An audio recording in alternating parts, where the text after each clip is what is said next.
Really, we're talking about money, and really we're asking the question, what would money say if it could talk to you? And that might be interesting to you, or maybe you're thinking, I already know what it would say to me, and that's why I don't want to talk about it. And if it did talk to me, I would probably respond with things like this, like, yeah, I know. Don't tell me. I already know. Or yeah, I should have known before I made that purchase or that interesting financial decision that has caused a lot of pain in my life and my family's life, or, the lemon I bought or whatever it is. You guys know what a lemon is, everybody? It's a car that doesn't work right. It's a used car. You just had to bring you up to speed if you didn't know. I know there's a lot of young people in the crowd. So, or maybe you would say back to it if your money could talk to you. Maybe you'd say back, no, I shouldn't have done that. You're right, I shouldn't have done that. And, it's really interesting to think about those things, and most of you are probably very disinterested in what your money would say to you, and that's okay. But I think the parallel to that, or the thing that we're going to find maybe interesting today, is really more about what Jesus said, because Jesus said more about money than heaven. Did you realize that? He talked more about money than heaven. That's weird. I think that's weird. Do you not think that's weird? I mean, when you think of Jesus, do you think, oh, he talked a lot about money? No, we don't think about that, right? And honestly, we don't want to think about that most times, because most of our financial decisions are probably not quite in line with maybe what Jesus had to say about money. And I'm including everybody, so welcome, okay? Welcome. If you feel like you're in that crowd, welcome. We are all a part of that crowd. We've all made bad financial decisions, or are currently making bad financial decisions, or are trying to get out of the mound of financial decisions that we've made in the past. So we're going to talk about some principles today. We're going to talk about some things that Jesus had to say. And that's why I'm so excited we're starting this series, Money Talks. Some people do say money talks, don't they? They're like, money talks. They kind of have like a little arrogance about money talks. Like you say, you should really do that. Well, money talks, you know what I mean? And if you want to get somewhere faster, money may talk, to the Uber driver. Or if you want to get something done, money may talk to that person who's going to do it for you. But the interesting thing that money would probably say to you and to me is this, because we think money's the goal a lot of times, is this: I can add meaning to your life, but I'm not the meaning of your life. See, he's talking. It's a talk bubble. Have you ever seen those? You guys you don't laugh much today. Okay, so it's a talk bubble, okay? Money's talking. It says, I can add meaning to your life, but I'm not the meaning of life. In other words, money is not what life is all about, right? And anyone who has pursued money in that way to make that what life is about, even if they've got lots of money, have found that their life is really empty. You've heard the stories. You've seen the stories. Have you ever seen those old TV shows? These are old TV shows now, okay? They didn't used to be old, but now they're old. They weren't old when I was a kid, but they're old now, okay? Those shows, Lifestyle of the Rich and Famous. Anybody seen those? Some of you are like, I don't know what that is. Sounds interesting. It was a very interesting show, but it showed all of what these people accumulated, right? And then it's empty. There's no one there. There's no one there with them in their giant mansion. There's no one in there enjoying their 50, cars that they have in their giant garage, their collection that's underground and fortified and whatnot. There's no one there. They're just there alone with their stuff.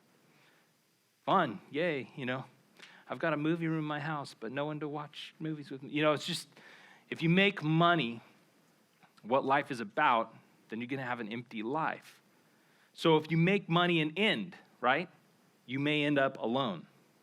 If you make money the end goal, you may end up alone in life, because you'll be pursuing that so much that you're going to be missing the relationships. You're going to be hurting the people that you would have relationship with. So these are just some warnings, right? And here's the thing about being a means to an end, because being a means to an end is what makes anything meaningful. That may sound confusing. Have you ever heard of Segways? Anybody? Okay, they're like people movers, you kind of stand on them and they move. You lean forward and they move, you lean backward and they move, and you do this, and you got to wear a helmet. And the only industry that really picked up on this thing was the tourist industry, because you can do a Segway tour in like Washington, D.C. or Boston or San Francisco, because, it's a novelty at this point. Now, it didn't get major exposure in the personal market, right? In the private market, didn't get a lot of play. I mean, people thought it was an interesting thing, got a lot of exposure to it. Maybe you tried one and you're like, this is awesome. But then you couldn't figure out a real reason to get one. It was too much. There's no real reason for it. And so you never found a reason for it. So it was not a means to anything meaningful. It was not something, you didn't have an end goal in mind. Oh, I'd like to move around without going anywhere. You didn't think that. Though maybe we should try it again, because I think people might like that now. But it was like you couldn't figure out a reason to buy it. There was not a compelling reason to buy it. This is why people thought iPads were going to flop, because they didn't think we'd find a compelling reason to buy it, but then we all found reasons to buy it. Ooh, it's a big screen, so it was just like it works. But when you can't find a reason to buy something, it's not worth anything to you. So being a means to an end is what makes something meaningful. When you have a use for it, it's meaningful to you. If you have no use for it, it goes in a box, goes in your closet, goes in your garage, goes in your attic, goes in a storage unit, which is crazy now that we have storage units for our things we don't use. But it's just, that's what it is, right? Has no meaning to it. It may have some value to you sentimentally, but it won't have value to you in actual use and purpose. And so it has no real value. Has no real meaning. Isn't that interesting? Being a means to an end is what makes anything meaningful. And when you decide to be a means to an end yourself, your money becomes a means rather than an end as well. So when you decide, my life is not all about me, it's about other people, it's about different things that I want to invest my life into, because my life ends at some point and I want something to live beyond me. I like legacy of some kind, right? When you decide that, then your resources, including your money, will follow that passion and will become a means to an end rather than just the end as well. Does that make sense to you? You understand that? Okay, we're gonna look into a few passages in the Gospel of Luke. It's an ancient manuscript written by a man in first century.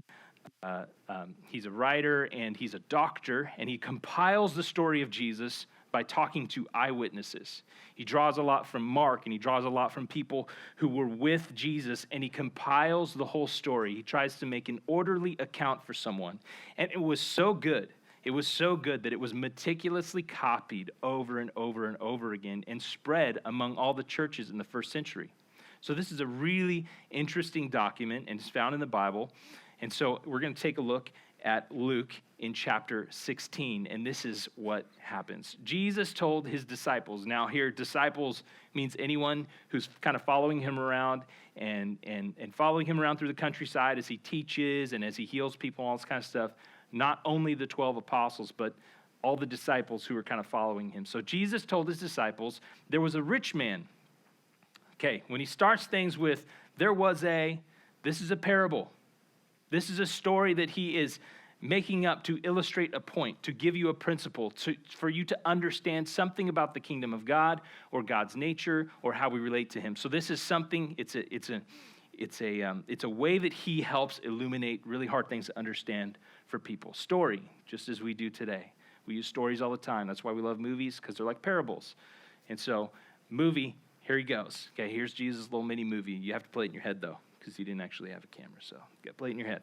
There was a rich man whose manager was accused of wasting his possessions. Uh-oh, right?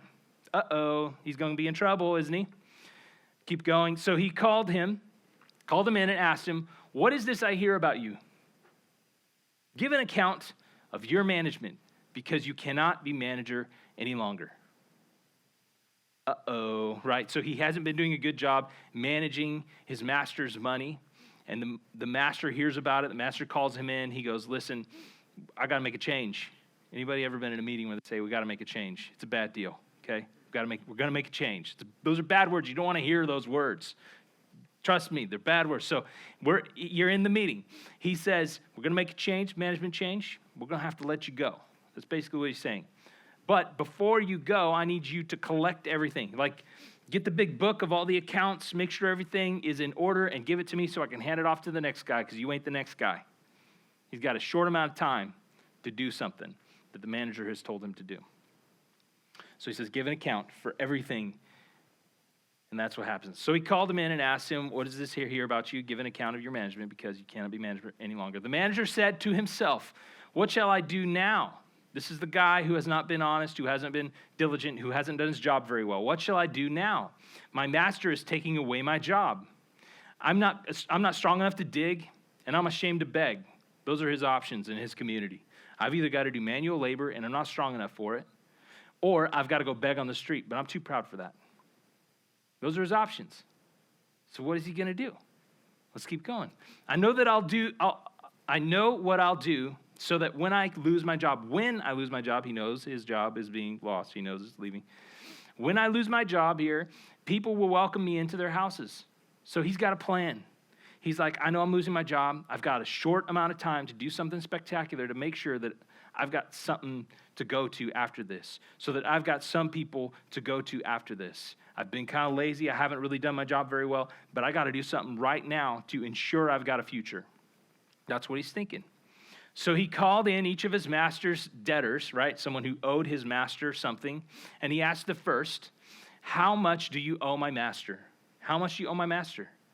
Because he doesn't even know, because he's not even keeping the books right, okay? You got to understand, this guy has no idea. He's supposed to be keeping track. He says, how much do you owe my master? And the guy says, 900 gallons of olive oil. That's a lot of olive oil. I mean, just try to picture 900 gallons of something. That's a lot, right? So that's a pretty big debt. The manager told him, take your bill and sit down quickly. Sit down quickly. Like, take it out, okay? I want you to sit down quickly. I don't have much time. I got to get this all wrapped up, okay? We've got to figure this out. Get this all wrapped up. So he does that, and he says, and make it 450. Cut it in half. Cut your debt in half. Okay, this is a bold move from this little manager. I call him a little manager because he wasn't doing a very good job. He takes this big bill, 900 gallons. He says, let's cut it in half. It's 450 now. What do you think the debtor, the one who owed the master, thought about that? He's probably like, oh, this is a great deal. This is a great deal. This is great. Imagine, anybody owe anything on anything, right? Okay, so think about that thing that you owe something on. It could be a credit card, computer, car, house, whatever. And whoever owns it, right, that you're paying to until you can own it completely. We don't think of it that way, but whoever really owns it comes to you, says, how much do you owe? And you tell them. And they say, cut it in half. Let's get it done. You'd be like, okay, how do we figure this out? I got to get my hands on some money to make sure this deal goes through because the short term is good. If I can make this happen, this is going to be good. So he collects that and he gets rid of that debt. Then he asks the second guy who owes him stuff. He asks the second, how much do you owe? 1,000 bushels of wheat. 1,000. That's a lot. That's a lot. He replied and he told him, take your bill and make it 800. So we're cutting it again, not quite in half, but still a good deal, right? Still a good deal. Now, if you are in Jesus' crowd when he's telling this story, if you're in his crowd, there's two reactions to this. First of all, if you owe people something, you're thinking, wow, this is great. I'd like to work with that guy. But if you're like a master who has the wealth and has money managers or people who are working on your stuff, then you're probably saying, this guy's a crook. He's stealing from his master, potential profit. And that's a bad deal. It's a bad place to be. And I would probably read it that way as well. Jesus does something really interesting. Jesus replies, the master in the story, the master thinks something that maybe you and I wouldn't think if we were the master. He thinks this, the master commended the dishonest manager, like gave him a pat on the back, like slapped his knee and said, oh, wow, you've really done something here. This is interesting. You've made this interesting. Wow. You've closed out these accounts, and there's probably more accounts than just the two because he closed out all of the accounts. So he commends the dishonest manager and says, at least you've done something in your closing days because he had acted shrewdly. Because he had acted shrewdly. You know what that means? That means he recognized he had a little bit of time and a little bit of opportunity, and he had to take full advantage of both. He had to take full advantage of both. And what's really interesting about this is what Jesus says after this. See, Jesus pulls out of the parable, he pulls out of the story, and he begins to speak to the people listening. And he says this, for the people of this world, the people of this world. When he says the people of this world, he's not talking about the people who are trying to follow him, the people who are thinking eternally. He's talking about the people who think, that's it, it's just here and now, you live, you die, poof, be gone. That's who he's talking about, the people of this world, who live for this world only, who have no eternal perspective, okay? He says this, the people of this world are more shrewd. Think about their actions more carefully, are more shrewd in dealing with their own kind than are the people of the light.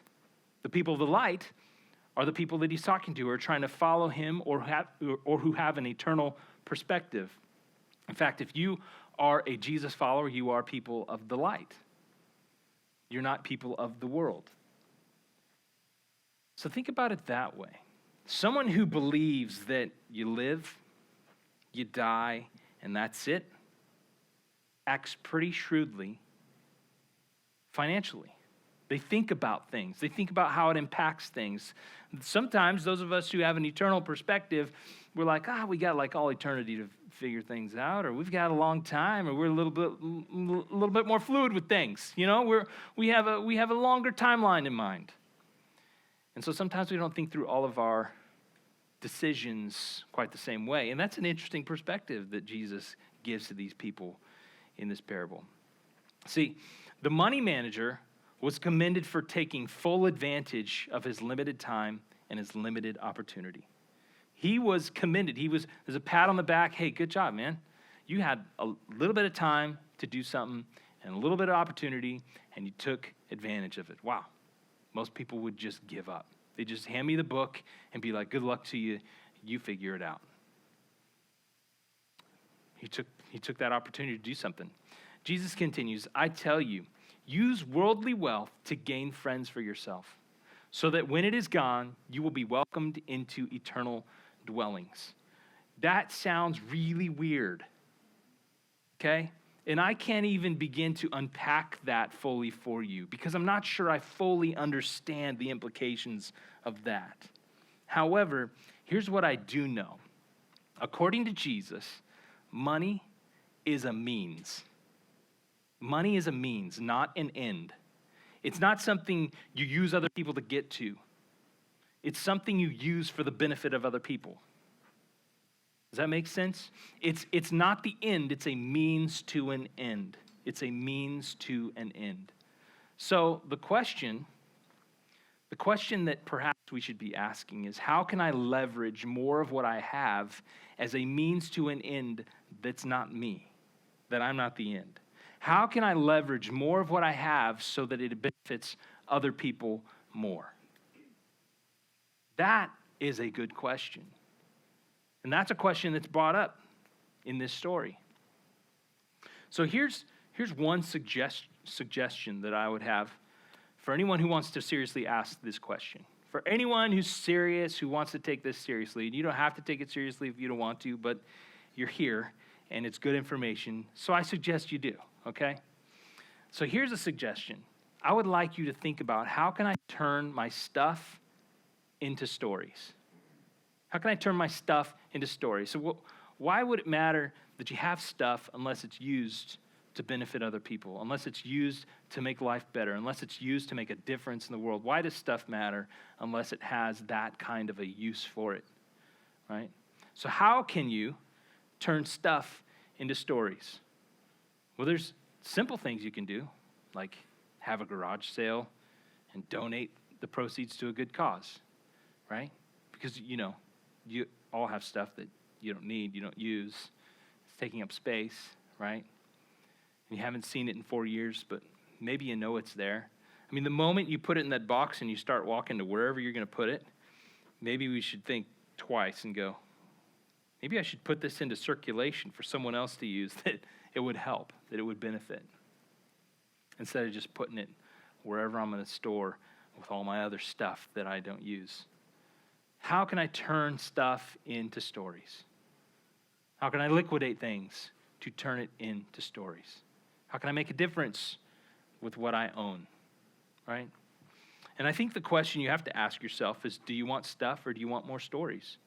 Do you want more stuff in your life to take care of, or do you want more stories that you can point to and say, wow, I had part of that. I was a real impact on that, for that person, for those people, for that community?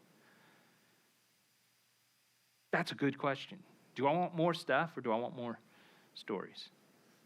And perhaps for some of us, we've pursued stuff to the point where it's limited our opportunity for real stories. It's limited our opportunity to be involved in people's lives to make a real difference because we've pursued the stuff. You know it. You've seen it. You've had friends or you've been there. You've got the stuff. As soon as you got it, it lost its appeal. And then you had buyer's remorse, right? Maybe you took it back. Maybe you didn't. I just want to help you think a little more strategically about this. Here, Jesus continues in verse 10. Whoever can be trusted with very little can also be trusted with much. And whoever is dishonest with very little will also be dishonest with much. You know this to be true, right? That's why in my family we're teaching our kids, we're trying to teach them to have good financial principles. Yesterday, we took in our recyclables, our cans and bottles and whatnot. And my oldest son, Josiah, loves to be involved in that process because he loves to receive the money on the other end, okay? So we take the bottles, we go to the place, Clovis Recycling, it's great, you go there, and some people are unloading bags upon bags, and they got a whole truckload. We've got like 4 bags. It's, they have big giant barrels. We put like this much in, and he's all excited, and we're just trying to get him out of the house because they really take up some space in the garage.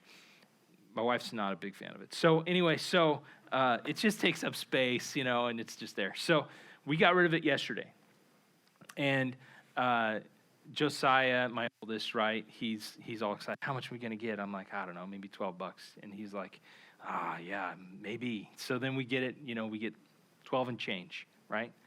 So he's walking back to the car. He's like, all right, we're on our way to Target next, by the way, right? Because all the kids have a little bit of money.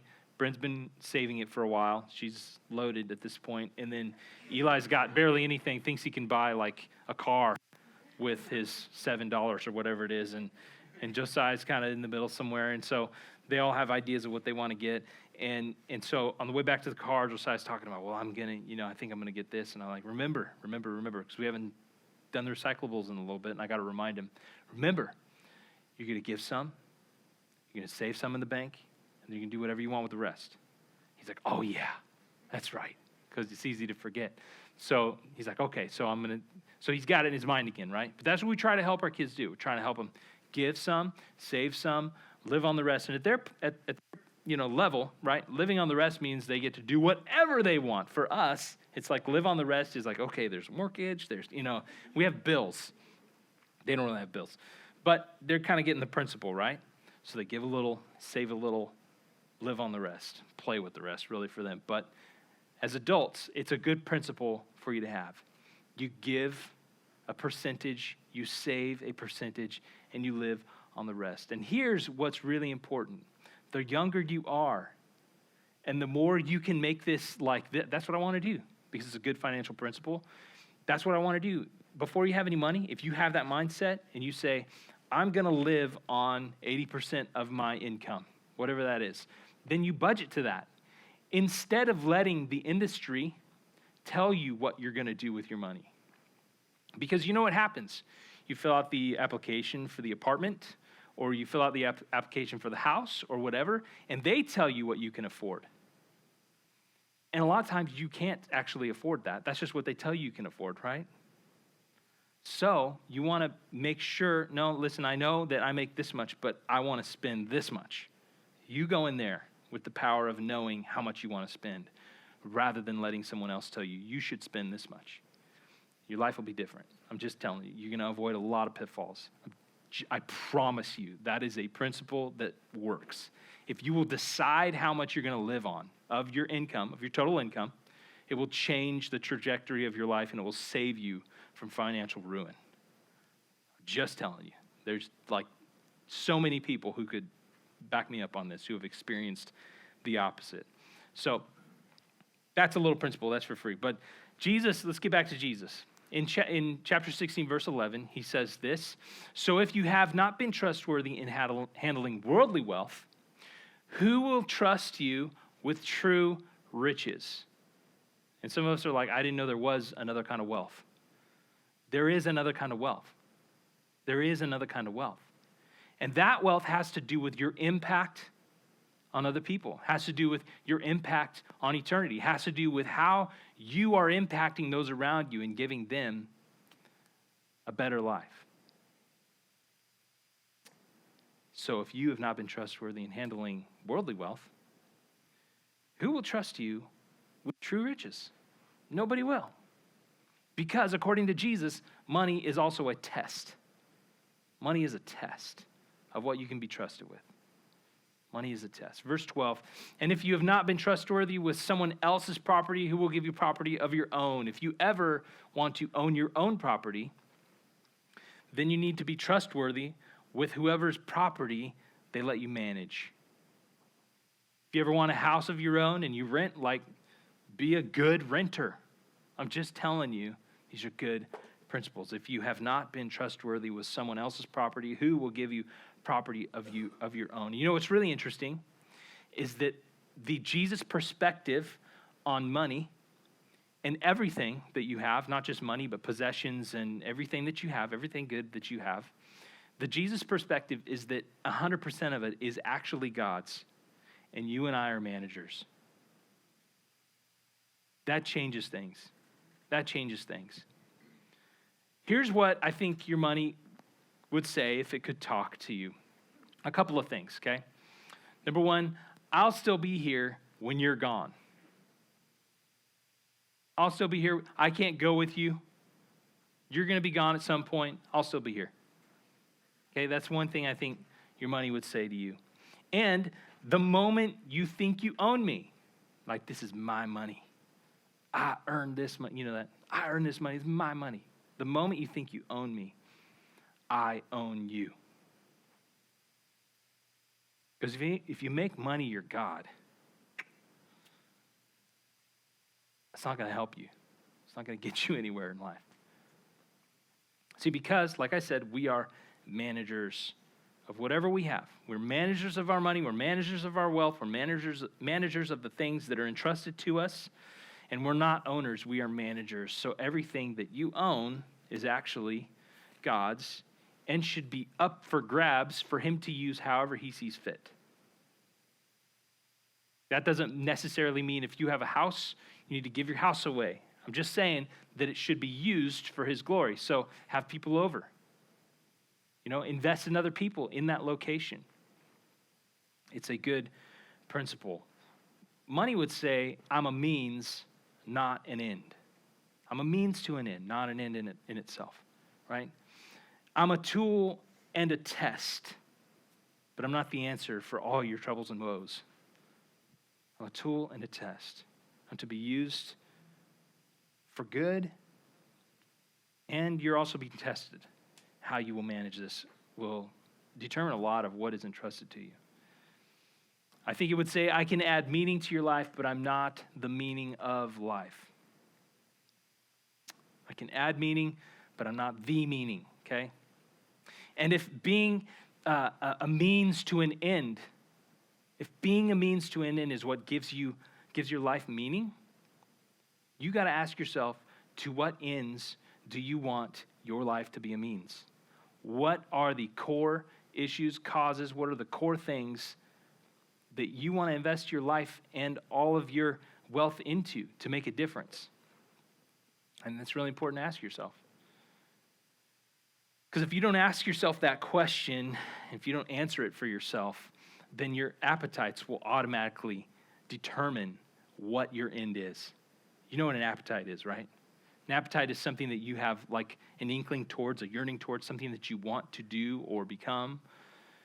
That's an appetite, right? You have an appetite for food, but you also have an appetite for certain things, certain entertainment, certain possessions. And the more that we watch the commercialism that we live in, the more our appetites are given to us rather than us deciding what they are.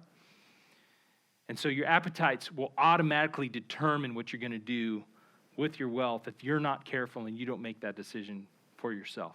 And what's interesting about appetites is that they are never fully and finally satisfied. They're not. As soon as you have the thing, you want the next one. As soon as you have the next thing, you want the next thing.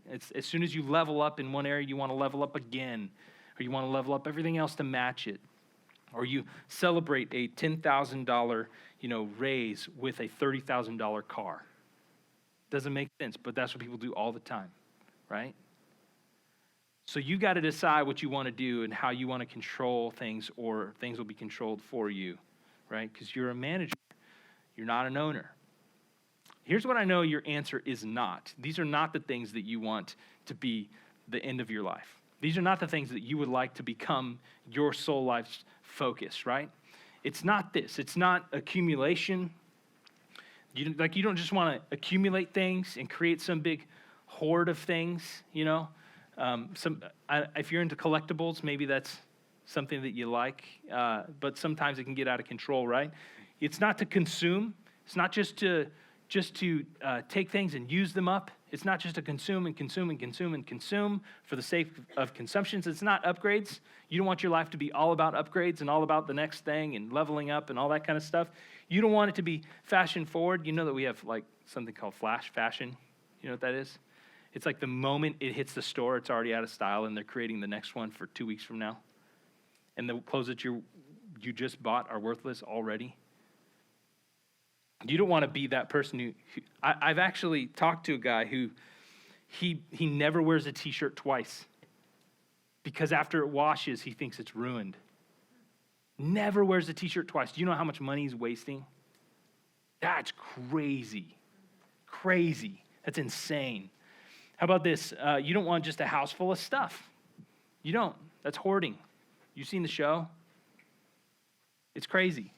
I walked my 3 kids around our neighborhood a couple of times the past week to sell candy bars for school. Any of you ever had this pleasure? Fundraising with the kids. It's so much fun, right? And so it's really interesting because you see in a lot of people's houses, right? You see what their living room looks like. You see their entryway when they open the door. And there's 3 cute kids, so everyone opens the door, right? I stand way back, okay? I stand way back, and I'm there if there's any help, but I'll let them be in the Ring doorbell video, okay? So they're up there by the door, and they open the door, and Josiah goes into his little pitch, right? Hey, we're raising money. They didn't get a breath. It's like, hey, we're raising money for our school. Would you like to buy a candy bar?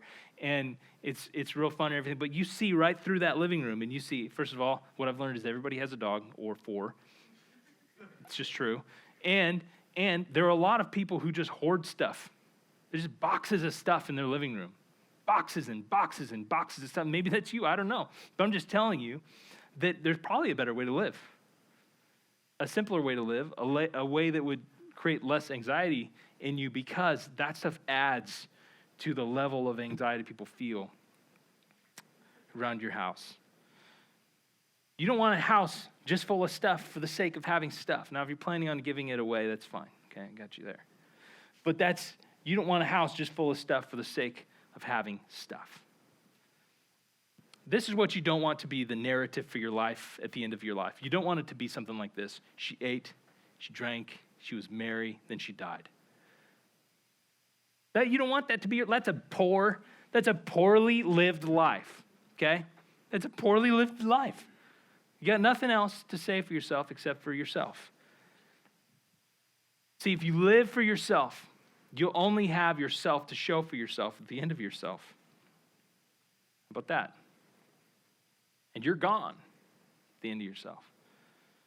You want a legacy. You want something long-lasting. You want something that matters beyond yourself in this life. I'm just telling you, that's what you want. You don't want to be the person that everybody goes, oh, yeah, they were all about themselves at the end of their life. So if you live for yourself, you only have yourself to show for yourself, and you're going to have some other stuff that people are going to fight over when you're gone. Woohoo, great. You leave a legacy of creating a conflict. Awesome. Awesome. That's what you want for your life. You know, have fun, but it's not going to get you anything worthwhile. If being a means to an end is what gives life meaning, to what ends do I want my life to have meaning? To what end will I be a means? What am I going to invest my life into? At the very end of this story, right, Jesus talked to these crowds, he talked to these people, and then something happens. Verse 14 says this: the Pharisees who loved money. These are the religious leaders of the day, too. The Pharisees who loved money, right, heard all this, and they were sneering at Jesus because he was undermining them and giving them truth. And do you know what those Pharisees' names were? Me neither. That's the point. They don't matter in the story because they lived for themselves. They didn't invest in what was important. We're going to pick it up there next week in part 2. Let's pray. Father, help this to really sink into ourselves, because we are taught everything opposite of this all the time. We are taught that everything we earn is ours, that everything we have is ours. We are taught that we should buy everything that makes us happy, even if it's just for a moment. We are taught to spend, spend, spend. God, help us to reframe our thinking, to thinking that everything we have is yours, and how might we best honor you with how we use it? How might we make life better for other people? How might we make an eternal impact in this world with anything you give to us to manage while we're here? Because one day we'll be gone and people will tell a story about us. And God, we want that story to be good. We want to ask the question, God, what do I want people to line up at the end of my life and thank me for? Because truthfully, God, we all want to be thanked. We don't want to be thought of as someone who hoarded and was all about ourselves. So, Father, help us be generous in our lives and follow these principles and learn from you. In Jesus' precious and holy name, we pray. Amen. God bless you guys, and we'll see you next week.